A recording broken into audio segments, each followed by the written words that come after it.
ಕರಾವಳಿ ಭಾಗದಲ್ಲಿ ಮಳೆರಾಯನ ಅಬ್ಬರ ಹೆಚ್ಚಾಗಿದೆ.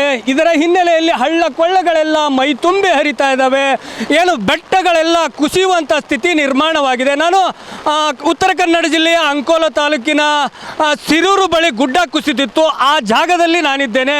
ನೀವು ಈಗ ದೃಶ್ಯಾವಳಿಗಳಲ್ಲಿ ನೋಡ್ತಾ ಇರ್ಬೋದು. ಕುಮಟಾದಿಂದ ಅಂಕೋಲವನ್ನು ಸಂಪರ್ಕಿಸುವ ಮಾರ್ಗ ಮಧ್ಯದಲ್ಲಿ ಏನು ಹೆದ್ದಾರಿ 66ರ ಮಧ್ಯದಲ್ಲಿ ಸಿರೂರು ಬಳಿ ಗುಡ್ಡ ಕುಸಿತ ಆಗಿತ್ತು. ಗುಡ್ಡ ಕುಸಿದು 4 ದಿನಗಳಾಗಿದೆ. ನಿರಂತರವಾಗಿ 6 ಇಟಾಚಿಗಳಿಂದ ನೂರಾರು ಜನರು ಸಿಬ್ಬಂದಿಗಳು ಈ ತೆರವು ಕಾರ್ಯಾಚರಣೆ ಮಾಡ್ತಾ ಇದ್ದರೂ ಕೂಡ ಏನು 500ರಿಂದ 600 ಮೀಟರ್ ಗುಡ್ಡ ಕುಸಿದು ರಸ್ತೆ ಮೇಲೆ ಬಿದ್ದಿದೆ. ಅದರಲ್ಲಿ ಅರ್ಧದಷ್ಟು ಭಾಗವನ್ನು ಮಾತ್ರ ಇದುವರೆಗೂ 4 ದಿನದಿಂದ ತೆರವು ಕಾರ್ಯಾಚರಣೆ ಮಾಡಲಿಕ್ಕೆ ಸಾಧ್ಯವಾಗಿರುವಂಥದ್ದು. ಇಲ್ಲಿ ಪ್ರಮುಖವಾಗಿ ಗಮನಿಸಬೇಕಾಗಿದ್ದು ಏನಂದರೆ, ನನ್ನ ಎಡಭಾಗದಲ್ಲಿ ನಿಮಗೆ ತೋರಿಸ್ತಾ ಹೋಗ್ತೀನಿ ಯಾವ ರೀತಿ ಮಳೆಗೆ ನೀರು ಬರ್ತಾ ಇದೆ ಅಂತಂದರೆ, ಜಲಪಾತದ ಟೈಪು ಏನು ಗುಡ್ಡದಿಂದ ಮೇಲ್ಗಡೆ ನೀರು ಹರಿತಾ ಇದೆ.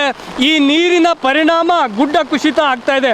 ಇಲ್ಲಿ ಆತಂಕ ಪಡುವ ಮತ್ತೊಂದು ವಿಚಾರವನ್ನು ನಾನು ನಿಮಗೆ TV9 ಕ್ಯಾಮ್ರಾದಲ್ಲಿ ತೋರಿಸ್ತಾ ಹೋಗ್ತಾ ಇದ್ದೀನಿ.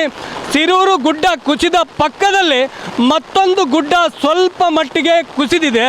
ಇದು ಗುಡ್ಡ ಇದೇ ರೀತಿ ಮಳೆ ಮುಂದುವರೆದ್ರೆ ಮುಂದೆ ಸಿರೂರು ಗುಡ್ಡ ಅದಿಗೇನು ಕುಸಿದೆ ಆ ಗುಡ್ಡದ ಪಕ್ಕದಲ್ಲಿ ನಾನಿರುವುದು. ಈ ಗುಡ್ಡವು ಸಹಿತ ಕುಸಿಯುತ್ತೆ ಅನ್ನುವಂಥ ಆತಂಕ ಇದೆ. ಹೀಗಾಗಿ ಜಿಲ್ಲಾಡಳಿತ ಸುರಕ್ಷಿತ ಜಾಗಕ್ಕೆ ಜನರಿಗೆ ಹೋಗಬೇಕು ಅಂತ ಹೇಳಿದರೂ ಕೂಡ ಈ ಭಾಗದ ಅಂಗಡಿ ಮುಗ್ಗಟ್ಟಿನವನ್ನು ತೆಗೆದು ಬೇರೆಡೆ ಹೋಗುವಂಥ ಕೆಲಸಕ್ಕೆ ಜನರು ಮುಂದಾಗಿಲ್ಲ. ಆದರೂ ಕೂಡ ಇಲ್ಲೇ ಇರುವಂಥ ಕೆಲಸ ಮಾಡ್ತಾ ಇದ್ದಾರೆ. ನಿನ್ನೆ ಉಸ್ತುವಾರಿ ಸಚಿವ ಮಂಕಾಳ ವೈದ್ಯ ಅವರು ಕೂಡ ಜನರಿಗೆ ಕೈ ಮುಗಿದು ಮನವಿ ಮಾಡಿಕೊಂಡ್ರು.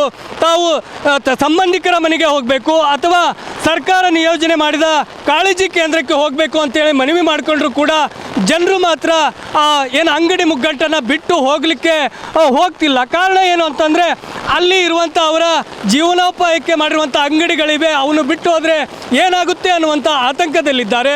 ಒಟ್ಟಾರೆ ಏನು ಉತ್ತರ ಕನ್ನಡ ಜಿಲ್ಲೆಯಲ್ಲಿ ಸುರಿಯುತ್ತಿರುವಂಥ ಧಾರಾಕಾರ ಮಳೆ ಜನಜೀವನವನ್ನು ಅಸ್ತವ್ಯಸ್ತ ಮಾಡಿದೆ.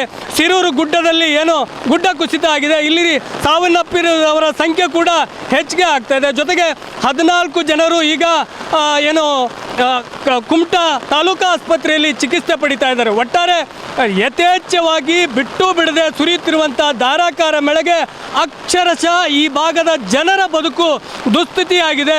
ಜನರು ಪರದಾಡುವಂಥ ಸ್ಥಿತಿ ನಿರ್ಮಾಣವಾಗಿದೆ.